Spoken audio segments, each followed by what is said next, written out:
سوچ کر بھی روح کانپ اٹھتی ہے کہ ایک عالم جو اپنی دکھاوے کے لیے علم کو حاصل کرے۔ میرے آقا صلی اللہ علیہ وسلم ارشاد فرماتے ہیں اللہ رب العزت میدان حشر میں اپنی فرشتوں کو حکم دے گا، اے فرشتوں اس شخص کو لے جاؤ اور گھسیٹتے ہوئے جہنم میں ڈال دو۔ اللہ اکبر۔ مشکوٰۃ شریف کی حدیث ہے، بیان کیا جاتا ہے کہ آقا کریم صلی اللہ علیہ وسلم نے ارشاد فرمایا لوگوں میدان حشر میں اللہ رب العزت شہید کو حکم دے گا اور اپنی بارگاہ میں بلائے گا۔ اللہ اکبر۔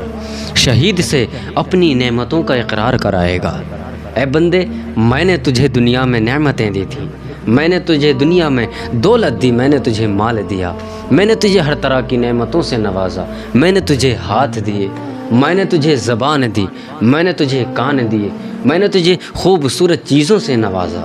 اپنی تمام نعمتوں کا اللہ رب العزت اس سے اقرار کرائے گا اور وہ اقرار کرے گا اے میرے رب تو نے مجھے اپنی بے شمار نعمتوں سے نوازا تھا، تو نے مجھے اپنی بے شمار نعمتیں عطا کی تھیں۔ میرے آقا صلی اللہ علیہ وسلم نے ارشاد فرمایا اللہ رب العزت سے وہ شہید کہے گا اے میرے رب میں نے تیری خاطر اپنی گردن کو قربان کر دیا، میں تیری خاطر شہید ہو گیا، میں تیری رضا کی خاطر شہید ہو گیا۔ میرے آقا صلی اللہ علیہ وسلم ارشاد فرماتے ہیں اللہ رب العزت اس شہید سے ارشاد فرمائے گا اے میرے بندے تو نے اپنی جان کو اس لیے نہیں لوٹایا کہ تو میری رضا حاصل کر سکے، تو نے اپنی جان کو اس لیے قربان نہیں کیا تجھے میرا قرب حاصل ہو سکے۔ اللہ اکبر۔ تو نے اپنی جان کو اس لیے لوٹایا، تو نے اپنی جان اس لیے گوائی کہ تو لوگوں میں بہادر بن سکے، لوگوں میں تیرا چرچا ہو سکے، لوگ تجھے بہادر جانے کہ فلاں شخص تھا بڑا بہادر تھا، بڑا بہادر تھا۔ اللہ اکبر۔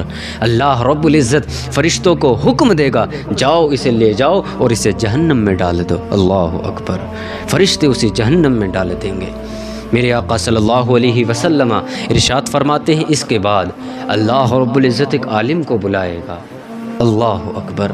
عالم کو اپنی بارگاہ میں بلائے گا اور عالم سے کہے گا اے میرے بندے میں نے تجھے بے شمار نعمتیں عطا کی تھیں، میں نے تجھے طرح طرح کی نعمتوں سے نوازا تھا۔ اللہ رب العزت عالم سے اپنی نعمتوں کا اقرار کرائے گا۔ عالم کہے گا ہاں میرے رب تو نے مجھے بے شمار نعمتوں سے نوازا تھا، اور عالم کہے گا اے میرے رب میں نے تیری خاطر قرآن کو پڑھا، قرآن کو سیکھا اور قرآن کو سکھایا بھی۔ اللہ اکبر۔ میرے آقا صلی اللہ علیہ وسلم ارشاد فرماتے ہیں اللہ رب العزت ارشاد فرمائے گا اے عالم تو نے اس لیے علم کو حاصل نہیں کیا کہ تو میری رضا حاصل کر سکے، بلکہ تو نے علم کو اس لیے حاصل کیا کہ لوگوں میں تیری شہرت ہو، لوگوں میں تیرا چرچا ہو، لوگ تجھے بڑا گمان کریں، لوگ تجھے اپنا رہنما مانیں، لوگ تجھے اپنا سردار بنائیں۔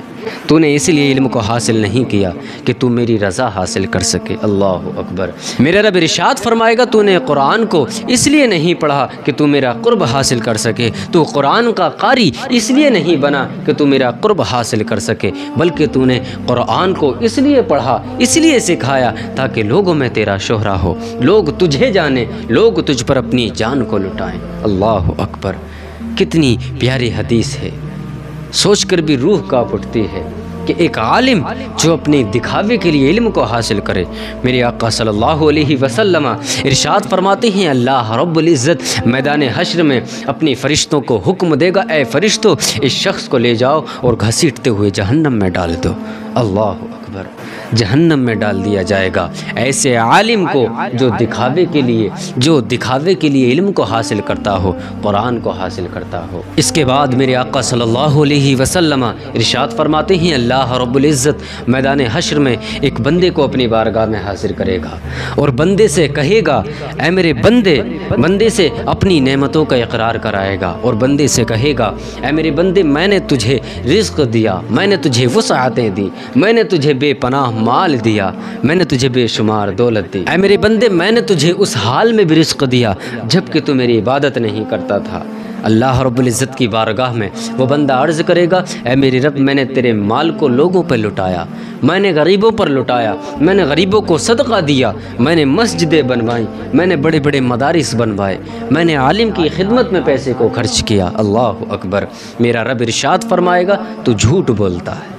اللہ اکبر۔ تو جھوٹا ہے، تو مکار ہے۔ میرا رب ارشاد فرمائے گا تو نے صدقہ اس لیے دیا تاکہ لوگ تجھے جانیں، تو نے صدقہ لوگوں پہ مال کو اس لیے لوٹایا تاکہ لوگوں میں تیرا شہرہ ہو، لوگوں میں تیری واہ واہ ہو، لوگوں میں تیرا جلوہ ہو، تو جھوٹا ہے میرے رب فرشتوں کو حکم دے گا، اے فرشتوں اسے گھسیٹتے ہوئے جہنم میں ڈال دو۔ اللہ اکبر۔ لوگوں علم کو اس لیے حاصل کرو تاکہ لوگ تم سے فائدہ حاصل کر سکیں، قرآن کا علم ہو یا کسی کتاب کا علم ہو، علم کو اس لیے حاصل کرو کہ لوگ تم سے فائدہ حاصل کر سکیں۔ اگر اللہ رب العزت نے آپ کو مال جیسی دولت سے نوازا ہے، آپ کو مال دیا ہے میرے رب نے، تو ایسے مال کو ایسے لوگوں پر لٹاؤ جو واقعی حقدار ہیں، غریبوں پر لٹاؤ، یتیموں پر لٹاؤ، مدارس بنواؤ۔ اے لوگوں اس دنیا میں دکھاوے کے لیے کچھ نہ کرو، اگر تم دکھاوے کے لیے کرتے ہو یقیناً آپ کی ساری کمائی، ساری محنتیں بیکار ہیں۔ اللہ رب العزت سے دعا ہے اللہ رب العزت ہمیں ریاکاری سے محفوظ رکھے۔